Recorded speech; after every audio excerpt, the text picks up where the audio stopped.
we are obligated as a business to try and take as much of your money as possible. That's why we've come up with new products to sell you. We got shirts, we got hats, we got all kinds of things for you. If you want a Brock Life shirt, if you want a Jetpack Rescue Squad shirt. Ooh, that salmon cannon shirt's cool. If you want any of that stuff, you want a hat that says "They's Aliens," we got you. We have concerns.com/shop.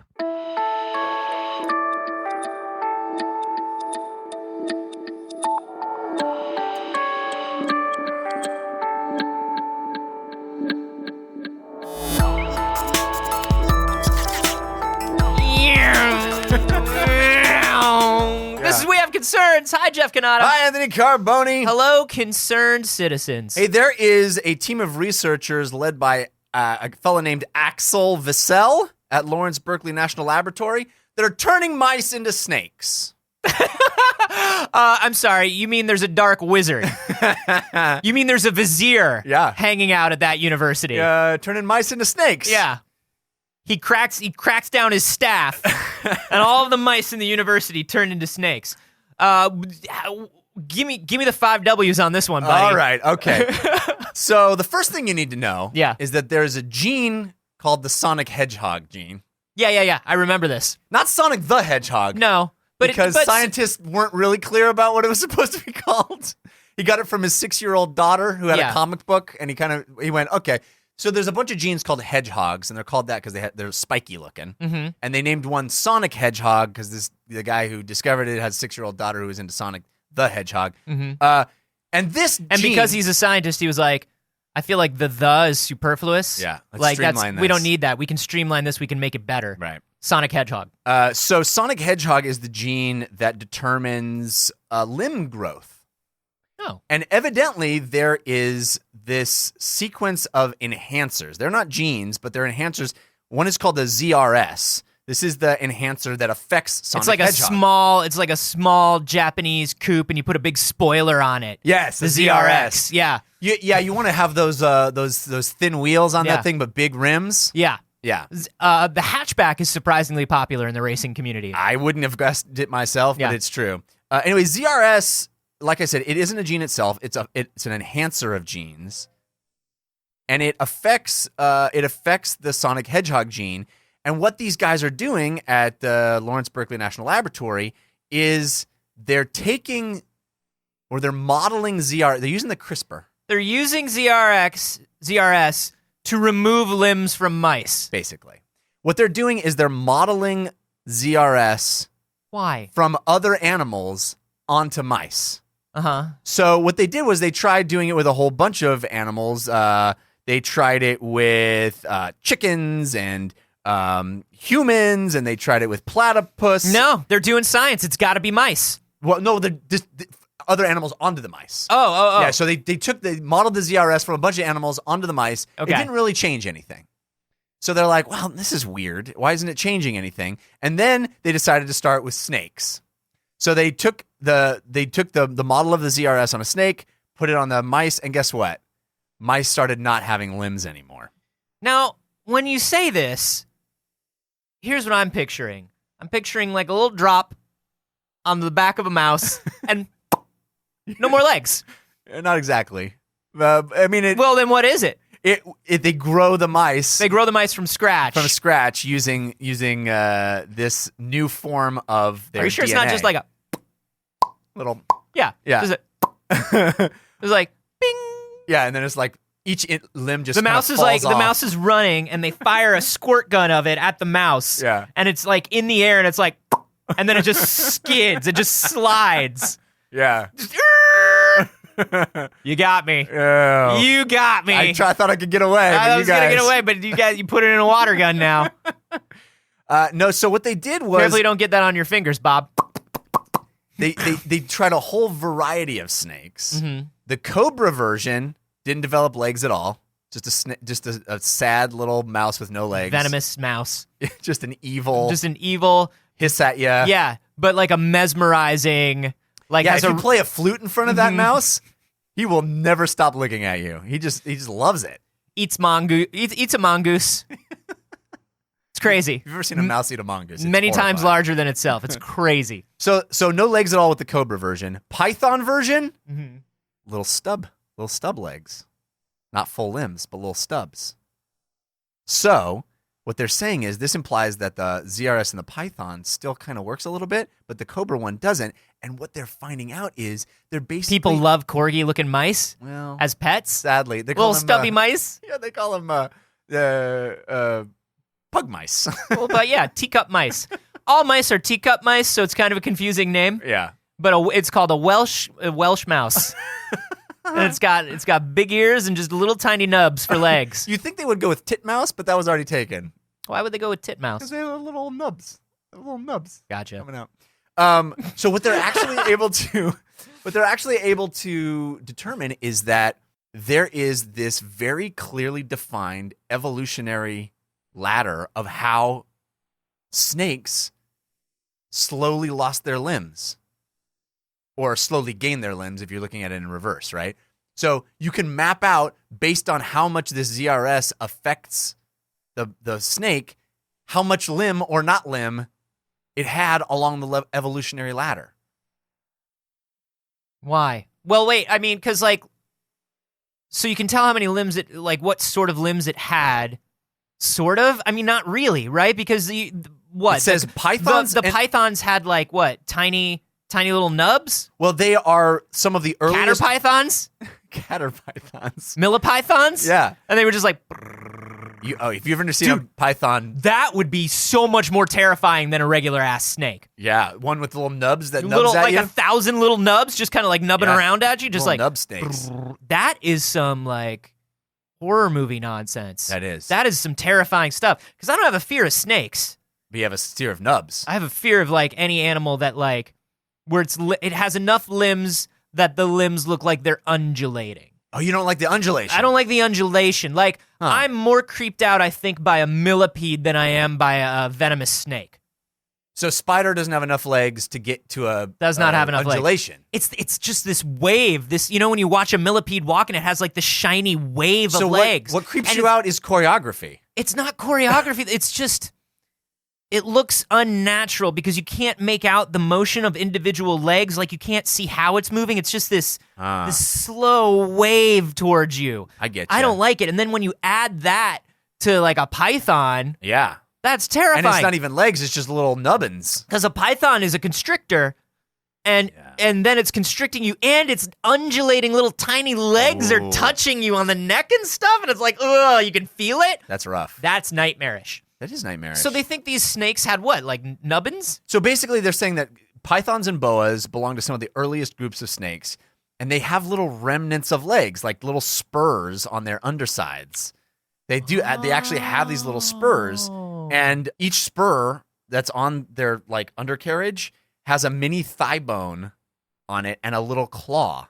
They're semi-functional because of this remnant of ZRS that works on their Sonic Hedgehog gene. Interesting. Yeah. They're degenerate limbs, basically, is what they are. And they actually use them during sex to grab onto their mates. So it's basically your nightmare. Oh, good. they're not limbs that they use all the time. Right. They just use them for sexual assault. Exactly. These are just listen. You don't have to be creeped out because they don't use these little they don't use these little nubs. You can't see them. You can't tell they're there. They only come out for sexual assault. It's imagine tiny little Trump hands. Oh, 1,000 of them that are used the same way Trump uses his undulating. hands. Imagine a Donald Trump with 500 tiny little hands undulating on each side. It's a nightmare. But so cobras and rattlers, they're more advanced. They're later in the evolutionary scale. They have no traces of limbs. They have none of that stuff, and they're not creating. Their ZRS didn't. It basically is useless. It stopped their limb creation. Huh. Yeah. Okay. So this teaches us about evolution, and of course, once again, mice get fucked. Mice, dude. Mice. The just number get of mice fucked that again. got fucked in this experiment is off the charts. So he did a whole range of experiments where he just tied the ZRS to creating blue dye in the mice so that he could see what parts of the limbs. Oh my God, affected. like your favorite movie, Avatar. Yeah, I created like a little Natiris, little adorable Natiris. Once again, I don't think that was actually the name of a character in Avatar. I'm telling you, it is. Is that Sam Worthington? No, it's little Zoe Deschanel. Zoe Deschanel was not. So you don't even know who was in Avatar. Zoe Saldana. All the Zoes. They were all there. The cast was entirely made up of Zoes. If you cast a Zoe, you're ahead of the game. That's what I say. 2 Zoes? Whew. Double Zoe. But this has to do with limb generation, right? So, right. So by adding a ZRS that is supposed to tag things blue, like, does that actually work? Does it make blue limbs? Like, does it make blue bits where limbs should be? Yeah. So it showed. Basically, it was like a. Could I have blue limbs right now? You probably could. Holy It creates basically like a heat map of where it's affecting, like where on the body it's affecting, right? So if it's creating blue, it's like, oh well, it affected the joints and the muscles in the arm or leg or whatever. But like, could I have blue limbs right now? Probably not, because they have to grow the person from scratch.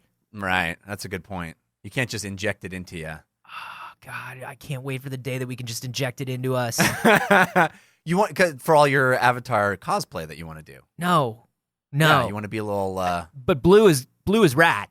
Blue is like blue cool. is rad. If I could be the first blue person on Earth, I would do it. Like you could start on an entire group of. No, move along. Would you keep it moving. Would you want to let women into it? Don't you take us there? Just wondering. Yeah, I bet you are. Okay, so this man is basically a monster. If you're in the mouse community, if you're from the mouse community, they probably whisper stories of him at night. Not liked. Yeah. Not liked. This man is not well liked. So now what? Now what? As I always ask when these things happen, we've learned something about evolution, which is cool. Yeah. We've proven some sort of theory that they potentially had. Where these snakes go along the ladder and what kind of limbs they potentially had. Do they have an idea of what these snakes looked like with these limbs? How intense were these limbs? Were they more lizards. like, it was just like a lizard, right? Yeah. But the idea here is that these are very difficult to find. Basically, these enhancers, because they're not like adjacent to a gene. You can identify a gene that does something, but the enhancer can be really unrelated to it physically, geographically in the mapping of the DNA. Gotcha. So it's really hard to identify where these things work. And the fact that this guy found this one and proved that it does actually affect limb growth in a very palpable way, because for a long time he was injecting it. He was creating these mice based on chicken and platypus and human and all these other ZRS, and it wasn't doing anything. And he's like, come on. And now he got to snakes. And he's like, okay, here we go. Is it discomforting or comforting to you to know that really fucking with DNA most of the time doesn't do anything? Does it make you feel? Interesting. Does it make you feel better or worse? Well, I don't know. There's a part of me that makes me feel worse because it's like, where's the secret sauce? Right. What's happening? But that's the thing is there's this whole idea. Well, there's genetic stuff. There's epigenetic stuff. There are these enhancers. There's genes are affected by lifestyle. Genes are affected by environment. And it's like, we had this glowing idea for maybe about 10 years before you could fit the human genome onto an iPod. Remember all those like things where it's like, you can put the genome on an iPod now. We had this glowing idea. We found it. This is it. This is the building block. Yeah. As we poke at these genes, sure, there are a lot of them. We're not saying there aren't a lot of them. But once we figure out what these genes are, we'll have everything. Right. But it's so much messier than that. Right? Yeah. Because there are all these external forces. It's got to be so hard to be a geneticist right now. It's got to be so hard to turn a mouse into a snake. It's got to be like, I mean, all you want to do, you go to school, yeah. You get your master's, you get your PhD. You have a simple dream. You have a simple dream. One day, I'm going to be the first person in my family to turn a mouse into a snake. My entire upbringing, all we had were mice that looked like mice. Yeah. And we were good working class people. That's right. Second generation immigrants. My father had mice. His father had mice before him. Yeah. None of my family had snakes. All we ever wanted was a beautiful snake to have as a pet. Like Yeah. a fancy snake. Right. Not like a $10 snake. No. Not like a $100 snake, but maybe something cool. Maybe like an albino boa constrictor. Yeah. Or a python, or just, like a really badass snake. And so my- when you bring chicks home, they see your snake and they're like, that guy's badass. Yeah. Maybe you can put them on your leather jacket. Yeah. And there is stories handed down about old cousin Eddie, who once went and bought a snake. But you know what that snake didn't have? Fast Eddie Snakeman? Yeah. That snake did not have any of the lovable mice qualities that you find in the family of mice. That's the trick. Snake is not mouse. Mouse is not snake. Let's make that happen, though. We gotta make it happen. Snake, eat a mouse. Yeah. Mouse run from snake. There's gotta be a way to bring them together. Oh, so many mice died in our experiments. So many. And 'Cause you not a put 'em- single one was turned into snake. None of them mated. None of them did. And let me tell you something. Equally heartbreaking, it was a bittersweet moment because when we finally did turn mouse into snake, it ate the rest of mouse. Yeah. All other mouse really gone. did. Just one snake. And you know what's the worst is mouse on mouse crime. It's the mouse on mouse action is hard That to is mostly a myth. It's That hard is to mostly stomach. a myth perpetrated by the alt-right. It's perpetrated by the snake lobby. So yeah, I mean, how far does this... Is this the end goal? Total transmogrification between species? I mean, I think it shows that it's possible, and if we know more about how limbs grow, and we can see how birth defects potentially happen in humans, maybe we can turn human into snake. I mean, human snakes, like that He-Man figure that had the snake head, but then also had snake hands. or like that part in I didn't get that. that part in Ghost or Beetlejuice when he turns into the snake Beetlejuice. Yeah. Yeah. And once again, I think he had snake hands. Did he? I want to Well, say it he had turns out they multiple ha- they snake all- strength. What is with snake humans having snake hands? Oh, that's true. He did have little snake. I don't hands. like it. Yeah. I wouldn't want snake hands. No.